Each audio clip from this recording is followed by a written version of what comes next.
শাশুড়ি করে আপনি কি করেন? সে আমার ভাইজান, কিন্তু মা একটু তার অন্য চোখে দেখে। তুমি তার বড় ভাই হিসেবে দেখবা। তুমি বাড়ির বড় ছেলে, তোমারে রাইখা তোমার সৎ মা তোমার ছোট ভাইরে বিয়া করাইলো। আসলে তোমার সৎ মায়ের তোমারে বিয়া করানোর কোনো ইচ্ছাই নাই, কারণ সে তো তোমার নিজের ছেলে মনে করে না, তোমার কাজের ছেলে মনে করে। আমার আর কয়টা দিন সময় দাও। তোর মতো একটা ফকিন্নির পোলার কাছে আমি আমার মাইয়ার বিয়া দেবো? তোর কি আছে? তোর তো কিছুই নাই। তোর বাপের যত সম্পত্তি আছিল সব সম্পত্তি তোর বাপ মইরা যাওয়ার আগে তোর মা লেখা নিয়ে গেছে। আমার ভাই পথের ফকির না, আমার বাপের সম্পত্তি অর্ধেক আমার ভাই পেয়ে। এখন কোন মিমের সাথে সবুজ বইয়ের বিয়ে দিতে আপনার আপত্তি আছে? তোমার মুখের কথা তো আমি বিশ্বাস করব না। আগে সবুজের ভাগের অংশ সবুজের নামে লেখা দাও, তারপর আমি চিন্তা করে দেখুম আমার মাইয়ার আমি সবুজের কাছে বিয়া দেবো কিনা। কিভাবে যে বলি, আমাকে হাসান চাচা আছে না, হাসান চাচার মাইয়া মিমরে আমি পছন্দ করি, মিম আমাকে পছন্দ করে। আমরা দুইজনের বিয়ে করতে চাই। আমি চাই যে তুমি হাসান চাচার কাছে বিয়ের প্রস্তাবটা নিয়ে যাও। বিয়ে করবি কর, তোর বিয়ার দায়িত্ব আমি নিতে পারবো না।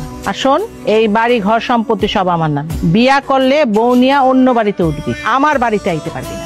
আমি বিয়ে করে বউ নিয়ে এই বাড়িতে থাকতে আছি, ভাইজান কেন পারবো না? ভাইজানও বিয়ে করে এই বাড়িতে বউ নিয়ে থাকবো। আব্বার সম্পত্তি বাড়ি সব তুমি লিখে নিছিলা, কিন্তু এই বাড়ি সম্পত্তির উপরে ভাইজান অংশীদার আছে। তুমি যদি সম্পত্তির ভাগ ভাইজানরে না দাও, আমি এই সম্পত্তির ভাগ নেবো না। তুমি এমনি মন খারাপ করে বসে আছো, খাইবা না? চলো খাইতে চলো।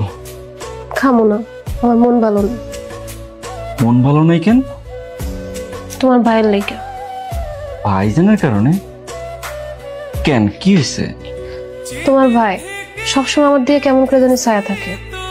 আজকে সকালবেলা তার লেগে আমি সাল হয়ে গেছি, সে স্যার কাপ ধরার বাহানায় আমার হাত ধরে রাখবে। কি কইতেছো এইসব? ভাইজান তো এমনটা না, ভাইজান এমন কাজ করতে পারে না। এটাই তো আমার দুঃখ।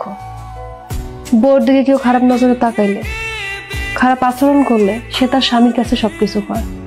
বউর ইজ্জত রক্ষা করা স্বামীর দায়িত্ব। আর তুমি তো তোমার বউর থেকে তোমার সৎ ভাইরে বেশি বিশ্বাস করো। এইসব কথা বাদ দাও, এখন চলো ভাত খেতে চলো। খাবো না, আমার মনে শান্তি নেই। খাওয়ানো আমার গলাতে নামবো না।